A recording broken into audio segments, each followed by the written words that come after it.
Hello, welcome to Sakshi. This is Hari. I am coming up with a big news. Good news అని కూడా చెప్పాలి. ఎందుకంటే నిన్నటి వరకు యుఎస్లో చదువుకుంటున్న స్టూడెంట్స్ అలాగే ఇక్కడ మన భారతదేశంలో ఉన్న వాళ్ళ పేరెంట్స్ వీళ్ళందరూ కూడా ఒక డైలమాలో ఉన్నారు. అంటే క్లారిటీ లోపించి అసలు H1B వీసాల పరిస్థితి ఏంటి, చదువుకుంటున్న వాళ్ళ సిచ్యువేషన్ ఏంటి అనేది ఒక క్వశ్చన్ మార్క్గా ఉన్న పరిస్థితి మనం చూస్తున్నాం.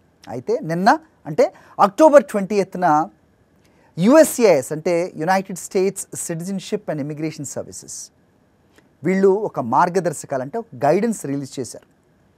చాలా క్లియర్ కట్గా ఎవరు ఈ 100,000 ప్రొక్లమేషన్ బిల్ ఏదైతే ఉందో దీని కిందకి ఎవరు వస్తారు, ఎవరు రారు, ఎవరు ఈ $100,000 అంటే $1,00,000 ఫీ ఎవరు కట్టాలి, ఎవరు కట్టనక్కర్లేదు, దీనిపై చాలా క్లియర్ కట్గా మార్గదర్శకాలు ఇచ్చి చాలామందికి ఉన్న కన్ఫ్యూజన్ని దూరం చేశారని చెప్పాలి.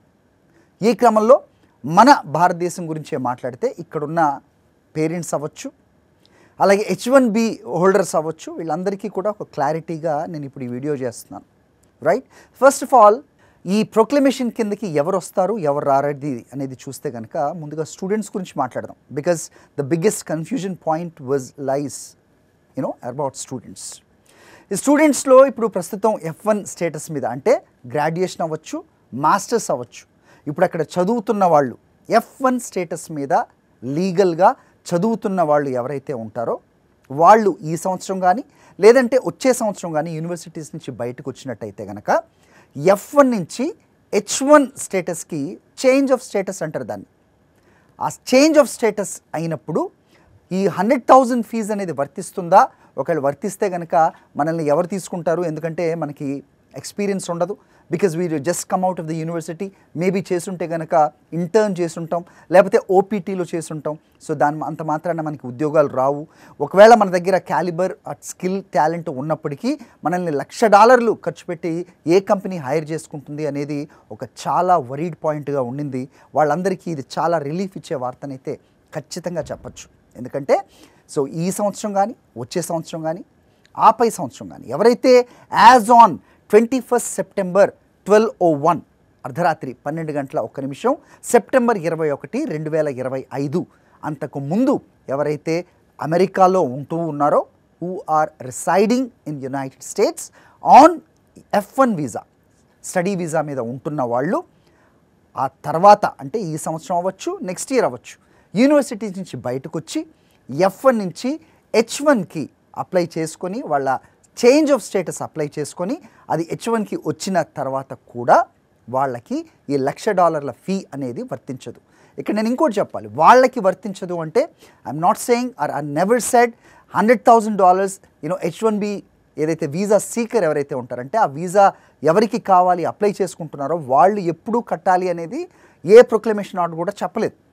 H1B నువ్వు అప్లై చేసుకుంటే ఆన్ బిహాఫ్ ఆఫ్ బెనిఫిషియరీ అంటే నిన్ను హైర్ చేసుకునే ఆ ఎంప్లాయర్ ఎవరైతే ఉంటారో ఆ కంపెనీ ఏదైతే ఉంటుందో వాళ్ళు ఈ $1,00,000 కట్టాలి అనేది ఇక్కడ ప్రధానంగా ఉన్న ఒక ఈ ప్రొక్లమేషన్ ఆర్డర్లో ఉన్న మెయిన్ పాయింట్. దాన్ని చాలామంది దానికి కన్ఫ్యూజ్ అయ్యారు. H1B హోల్డర్స్ ఎవరైతే అంటే సీకర్స్ ఎవరైతే వీసా ఎవరికైతే కావాలి ఎవరు అప్లై చేసుకుంటున్నారో వాళ్ళు $1,00,000 కట్టాలా అని పొరపాటు పడ్డవాళ్ళు కూడా ఉన్నారు. సో వాళ్ళకి నేను మరోసారి చెప్తాను, అది కాదు. సో మిమ్మల్ని ఎవరైతే హైర్ చేసుకుంటారో ఆ కంపెనీ ఆ ఎంప్లాయర్ వాళ్ళు $1,00,000 కట్టాలి అనేది ఒక కంటెన్షన్ పాయింట్గా ఉండింది. సో ఈ కన్ఫ్యూజన్కే so US chamber of commerce అవ్వచ్చు వాళ్ళందరూ కూడా కోర్టులకు వెళ్ళారు. సో అది ఇంకా కోర్టులోనే ఉన్న పరిస్థితి కూడా మనం చూస్తున్నాం. ఈ నేపథ్యంలో నిన్న అక్టోబర్ 20 సాయంత్రం లోకల్ టైం 4 గంటలకి అలాగే 5:30 గంటలకు మరొకసారి USCIS దాన్ని అప్డేట్ చేయడం జరిగింది. ముఖ్యంగా ముందుగా చెప్పాలంటే F1 స్టూడెంట్స్ అంటే స్టూడెంట్స్ ఎవరైతే అమెరికన్ యూనివర్సిటీస్లో ఉన్నారో ఇప్పుడు ప్రస్తుతం చదువుకుంటున్నారో ఈ సంవత్సరం కానీ వచ్చే సంవత్సరం కానీ యూనివర్సిటీస్ నుంచి బయటకు వచ్చి H1B వీసా అప్లై చేసుకుంటారో వాళ్ళు ఈ కేటగిరీలోకి రారు అనేది చాలా క్లియర్ కట్గా చెప్పారు. అయితే ఇక్కడ వీసాస్ విషయం ఒకసారి చూసుకుంటే 85,000 ఈ మన కోటా ఏదైతే ఉంటుందో ఈ వీసాస్లో 65,000కి 65,000 మంది గ్రాడ్యుయేషను అలాగే ఇతర కోర్సెస్ ఉంటాయి. ఎలక్ట్రానిక్స్, ఎలక్ట్రికల్స్ అలాగే ఇంజనీరింగ్ ఈ చదివే వాళ్ళది ఎక్కువ శాతం ఉంటారు. దాదాపు 73% అనేది గణాంకాలు చెప్తూ ఉన్నాయి. అలాగే 20,000 వీసాస్ వచ్చేసి మాస్టర్స్ చేసిన వాళ్ళకి ఉంటుంది. అయితే ఇక్కడ కొత్త విషయం ఏంటంటే గవర్నమెంట్ ఫీ ఏదైతే ఉంటుందో ఈ వీసా అప్లై చేయడానికి కానీ అంటే ప్రీమియం ప్రాసెసింగ్ ఉంటుంది, అలాగే నార్మల్ అప్లికేషన్స్ కూడా ఉంటాయి. సో ఇవి కాక ఒక $6,000 కట్టవలసి ఉంటుంది అనేది ఈ కొత్త గైడ్ లైన్స్లో చెప్తోంది. $6,000 యూనో. సో నిన్నటి వరకు ఉన్న కన్ఫ్యూజన్కి $6,000 నిజంగా పెద్దదిగా అనిపించకపోవచ్చు, which is fact, right? So ఇది ఇంకో క్లారిటీ. H1B వీసాల మీద ఆల్రెడీ ఉన్నవాళ్ళు, ఎక్స్టెన్షన్ చేసుకుంటున్న వాళ్ళు, ఎక్స్టెన్షన్ అయిన వాళ్ళు, వీళ్ళందరూ కూడా ఈ $1,00,000 కేటగిరీలోకి రారు. ప్రధానంగా ఈ $1,00,000 ఎవరికి అంటే కనుక ఇది వేరే కంట్రీ నుంచి అంటే బయట దేశం నుంచి అమెరికాకి H1 అప్లై చేసుకుని వెళ్ళాలి, అక్కడికి వెళ్ళి జాబ్ వీసా మీద వెళ్ళాలి అనుకునే వాళ్ళకి ఇది ఖచ్చితంగా వర్తిస్తుంది. ఫర్ ఎగ్జాంపుల్ ఇక్కడ ఉన్న TCS అవ్వచ్చు, HCL అవ్వచ్చు, యాక్సెంచర్ అవ్వచ్చు, కాగ్నిజెంట్ అవ్వచ్చు, ఇలాంటి కంపెనీలు చాలా ఉన్నాయి. సో ఇవి చాలా పెద్ద సంఖ్యలో ఇక్కడ నుంచి H1 మీద అక్కడ ఒకటికి పంపుతారు. ఇది అందరికీ తెలిసిన విషయమే. అలాంటి వాళ్ళకి ఇక్కడ ఒక ప్రాబ్లం ఉంది. Because they have to pay 100,000 fee to the US immigration. వాళ్ళకి ఇది వర్తిస్తుంది. నేను ఇండియా ఎగ్జాంపుల్గా చెప్పాను. అలాగే బయట ఏ దేశాల వాళ్ళైనా H1 మీద వెళ్ళాలి, అమెరికాకు వెళ్ళి అక్కడ ఉద్యోగం చేయాలి అంటే కనుక వాళ్ళని హైర్ చేసుకుంటున్న ఏ కంపెనీ అయినా సరే ఫస్ట్ టైం అయితే కనుక ఖచ్చితంగా $1,00,000 చెల్లించాలి. అమెరికాలో ఉంటూ H1B మీద ఉండి వాళ్ళు ఎక్స్టెండ్ చేసుకుంటున్న వాళ్ళు కానీ, లేదంటే సవరణ ఏదన్నా కరెక్షన్స్ ఉంటే వాటి చేసుకునే వాళ్ళు కానీ వీళ్ళు కూడా ఈ 100,000 ఫీజ్ కిందకి రారు. And another key point I have to mention here, right? There is another question, a big confusing question.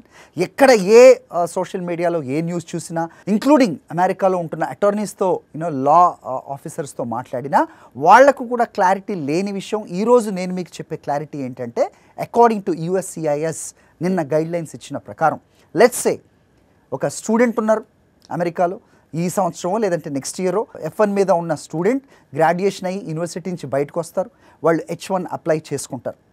అది చేంజ్ ఆఫ్ స్టేటస్ అంటారు. చేంజ్ ఆఫ్ స్టేటస్ అయిపోయింది. ఇక visa stamping, right? So visa స్టాంపింగ్కి వాళ్ళ హోమ్ కంట్రీకి వెళ్ళి మళ్ళీ తిరిగి రావాల్సి ఉంటుంది. ఇప్పటి వరకు అలా వెళ్లకుండా అక్కడే ఉన్నట్లయితే కనుక ఎలాంటి కూడా ఉండదు. You can stay there as long as your visa is valid.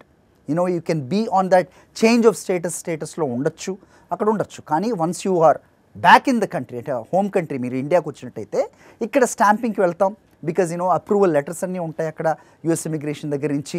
H1 approval papers ఇక్కడ తీసుకొని మనం కాన్సులేట్కి వెళ్తాం, స్టాంపింగ్ వేయించుకుంటాం, మళ్ళీ వెనక్కి వెళ్తాం. నిన్నటి వరకు ఉన్న ఒక డౌట్ ఏంటంటే అలా ఇండియా వచ్చి స్టాంపింగ్ అయిన తర్వాత మళ్ళీ వెళ్ళేటప్పుడు ఈ $1,00,000 కట్టమని అక్కడ హోమ్లాండ్ సెక్యూరిటీ కానీ US ఇమిగ్రేషన్స్ కానీ వీళ్ళు అడుగుతారా అనే ఒక పెద్ద కన్ఫ్యూజన్ ఉండింది. ఆ కన్ఫ్యూజన్ని కూడా చాలా క్లారిటీగా క్లియర్ చేసింది USCIS. విషయం ఏంటంటే అలా చేంజ్ ఆఫ్ స్టేటస్ చేసుకొని ఇండియాకో వాళ్ళ హోమ్ కంట్రీస్కో వెళ్ళి స్టాంపింగ్ అయిన తర్వాత తిరిగి మళ్ళీ అమెరికా అడుగు పెడుతున్నా కానీ ఈ $1,00,000 అనేది అప్లై కాదు. So no company needs to pay this 100,000 because September 21 అర్ధరాత్రి 12 కంటే ముందు వాళ్ళు లీగల్గా నాన్ ఇమిగ్రెంట్ కేటగిరీలో F1 స్టూడెంట్గా వాళ్ళు అమెరికాలో ఉన్నారు. ఆ తర్వాత వాళ్ళ చేంజ్ ఆఫ్ స్టేటస్ జరిగింది, which is legally. Non immigrant visa ఏదైతే ఉందో ఆ కేటగిరీలో ఉన్నవాళ్ళు చేంజ్ ఆఫ్ స్టేటస్కి అప్లై చేసుకున్నారు, లీగల్గా వాళ్ళకి అప్రూవల్ వచ్చింది. ఆ స్టాంపింగ్ కోసం వాళ్ళు తిరిగి వాళ్ళ హోమ్ కంట్రీకి వచ్చారు, స్టాంపింగ్ అయింది, తిరిగి మళ్ళీ అమెరికా వెళ్తున్నారు. సో ఈ డేట్ ఏదైతే ఉంటుందో ఈ డేట్ కానీ లేకపోతే ఎప్పుడు వాళ్ళు ఇటు వచ్చారు, ఎప్పుడు మళ్ళీ పోర్ట్ ఆఫ్ ఎంట్రీ అవుతున్నారు, ఇవన్నీ కూడా అది పెద్ద విషయం కాదు. అది వాళ్ళ పాస్పోర్ట్ కానీ లేకపోతే ట్రావెల్ హిస్టరీ కానీ చూస్తే క్లియర్ కట్గా తెలిసిపోతుంది. సో మొత్తానికి ఇక్కడ చాలా గట్టిగా చెప్పదలుచుకుంది ఏంటి అంటే కనుక సెప్టెంబర్ 21 అర్ధరాత్రి 12:01 on or after, right? So 21 September 2025 12:01 లేదా ఆ తర్వాత ఎవరైతే H1B అప్లై చేసుకుంటున్నారో బియాండ్ అమెరికా అంటే అవుట్ సైడ్ అమెరికాలో కాకుండా బయట దేశాల నుంచి ఎవరైతే అప్లై చేస్తున్నారో వాళ్ళందరికీ కూడా ఈ $1,00,000 ఫీజు అనేది వర్తిస్తుంది. ఈ సెప్టెంబర్ 21, 2025 అంతకు ముందు అక్కడ లీగల్గా ఉన్నవాళ్ళు H1B హోల్డర్స్ అవ్వచ్చు, F1 వీసా హోల్డర్స్ అవ్వచ్చు, ఆ తర్వాత H1కి అప్లై చేసుకుంటున్న వాళ్ళు అవ్వచ్చు, ఈ చేంజ్ ఆఫ్ స్టేటస్ని అప్లై చేసుకుంటున్న వాళ్ళు అవ్వచ్చు. వాళ్ళకి అప్రూవల్ వస్తే వాళ్ళు తిరిగి ఇండియా వచ్చి స్టాంప్ వేసుకుని తిరిగి వెళ్ళాలి అనుకుంటున్న వాళ్ళు అవ్వచ్చు. వీళ్ళెవరికి కూడా ఈ $1,00,000 ఫీ అనేది వర్తించదు. Is it not a very key point to take away of this program? Thank you for watching.